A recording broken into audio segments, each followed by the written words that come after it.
Shalom, selamat pagi, sahabat Petra yang terkasih dalam Kristus. Sudahkah Anda mengasihi orang lain hari ini? Pada embun pagi hari ini, Rabu, 24 Juni 2026, kita bersama membuka hari dengan sapaan Sabda Tuhan bersama saya, Pendeta Dorcas Natalina dari Gereja Kristen Jawa Gontokusuman, Yogyakarta. Adapun tema renungan hari ini adalah pertolongan Tuhan selalu nyata. Berdasar dari bacaan Yeremia 38 ayat 1 sampai ayat 13. Mari kita siapkan hati dengan merendahkan hati di hadapan Allah bersama kita berdoa. Allah Bapa Surgawi, kami bersyukur kemurahan kasih Tuhan yang senantiasa menyertai dan menolong kami. Hari ini kami akan melanjutkan aktivitas kami. Tetapi sebelumnya kami akan mendengarkan firman Tuhan. Tuntunlah kami, pimpinlah kami, nyatakan kehendak-Mu atas kami. Kami mohon Allah Roh Kudus menolong kami untuk kami mengerti akan kehendak Tuhan dan kami dimampukan untuk melakukannya. Di dalam nama Tuhan Yesus Kristus kami berdoa dan mengucap syukur. Amin. Pembacaan Alkitab dari kitab Yeremia pasal 38. Ayat 1 sampai ayat 13. Yeremia 38 ayat 1 sampai 13. Lembaga Alkitab Indonesia memberi judul Ebed Melek mengeluarkan Yeremia dari sumur. Saya membaca dari Alkitab Terjemahan Baru edisi 2. Sefatnya bin Matan, Gedalia bin Pasihur, Yukal bin Selemnya, dan Pasyur bin Malkia mendengar perkataan yang berulang-ulang disampaikan oleh Yeremia kepada segenap rakyat. Beginilah firman Tuhan, siapa yang tinggal di kota ini akan mati oleh pedang, kelaparan dan sampar. Tetapi siapa yang pergi kepada orang Kasdim, ia akan tetap hidup, nyawanya sendiri yang diamankannya sebagai rampasan, dan ia akan tetap hidup. Beginilah firman Tuhan, kota ini pasti akan diserahkan ke dalam tangan tentara Raja Babel yang akan merebutnya. Lalu para pemuka berkata kepada raja, biarlah orang ini dihukum mati. Sebab sesungguhnya dengan mengatakan hal-hal seperti itu, ia melemahkan semangat prajurit-prajurit yang masih tersisa di kota ini, dan semangat segenap rakyat. Sungguh, orang ini tidak mengusahakan kesejahteraan untuk bangsa ini, melainkan kemalangan.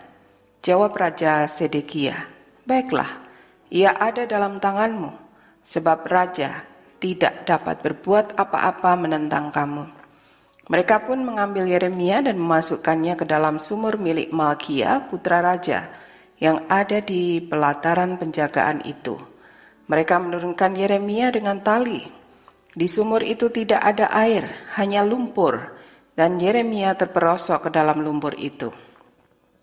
Ebed Melek, seorang pembesar Ethiopia yang tinggal di istana raja, mendengar bahwa Yeremia telah dimasukkan ke dalam sumur. Adapun raja sedang duduk di pintu gerbang Benyamin. Keluarlah Ebed Melek dari istana raja lalu berkata kepada raja, ya tuanku raja, orang-orang itu berbuat jahat dalam segala yang mereka lakukan terhadap Nabi Yeremia, bahkan memasukkan dia ke dalam sumur. Ia akan mati kelaparan di tempat itu, sebab tidak ada lagi roti di kota. Lalu raja memberi perintah kepada Ebed Melek, orang Ethiopia itu. Katanya, bawalah 30 orang dari sini dan angkatlah Nabi Yeremia dari sumur itu sebelum ia mati. Ebed Melek membawa orang-orang itu dan pergi ke istana raja, ke ruang di bawah tempat perbendaharaan. Dari sana ia mengambil pakaian yang jelek-jelek dan robek-robek, lalu menurunkannya dengan tali kepada Yeremia di sumur itu. Berserulah Ebed Melek, orang Ethiopia itu, kepada Yeremia, taruhlah pakaian yang jelek-jelek dan robek-robek itu di bawah ketiakmu sebagai pengganjal tali. Yeremia pun berbuat demikian. Mereka lalu menarik Yeremia dengan tali dan mengangkatnya dari sumur itu. Demikianlah Yeremia tinggal di pelataran penjagaan itu. Demikian pembacaan Alkitab yang berbahagia, ialah setiap orang yang mendengarkan firman Tuhan dan yang memeliharanya. Haleluya. Tema renungan hari ini adalah pertolongan Tuhan selalu nyata. Nats dari Yeremia 38 ayat 6. Mereka pun mengambil Yeremia dan memasukkannya ke dalam sumur milik Malkia, putra raja yang ada di pelataran penjagaan itu. Mereka menurunkan Yeremia dengan tali di sumur itu. Tidak ada air, hanya lumpur. Dan Yeremia terperosok ke dalam lumpur itu. Sahabat Petra yang terkasih dalam Kristus, sungguh memprihatinkan. Nabi Yeremia yang menyampaikan pesan tentang keadaan bangsa Yehuda justru ditangkap dan dilemparkan ke dalam sumur kering yang penuh lumpur. Tindakan itu dilakukan dengan harapan untuk menghukum, bahkan membiarkan sang nabi mati. Hal ini terjadi karena berita yang disampaikannya tidak sesuai dengan pandangan para pemimpin bangsa. Pesan yang disampaikan Nabi Yeremia sebenarnya sangat jelas, yaitu agar rakyat keluar dari kota supaya terhindar dari malapetaka dan kematian. Yerusalem akan diserbu dan dikuasai oleh bangsa Babel sebagai akibat dosa-dosa bangsa itu. Namun para pemimpin bangsa salah memahami pesan tersebut. Mereka kemudian menghadap Raja Sedekia dan meminta agar Yeremia dihukum mati. Karena itulah peristiwa yang menyedihkan tersebut terjadi. Apakah Nabi Yeremia akhirnya mati? Tidak. Allah yang disembahnya tidak meninggalkannya. Tuhan yang telah memberikan pesan melalui Yeremia bertindak dan memakai Ebed Melek untuk menyelamatkan Yeremia dari dalam sumur. Sang nabi tetap selamat, sehat, dan dipulihkan sepenuhnya. Di dalam kehidupannya nyata mujizat pertolongan dari Allah. Allah memberikan pertolongan kepada setiap orang yang setia dan taat kepadanya. Tuhan memberikan pekerjaan, berkat kesehatan, damai sejahtera, serta kekuatan untuk menyelesaikan tugas dan tanggung jawab yang dipercayakannya. Pertolongan Tuhan sungguh nyata dalam kehidupan manusia. Karena itu, para pelayan Tuhan tidak perlu takut menghadapi keadaan yang sulit dan memprihatinkan.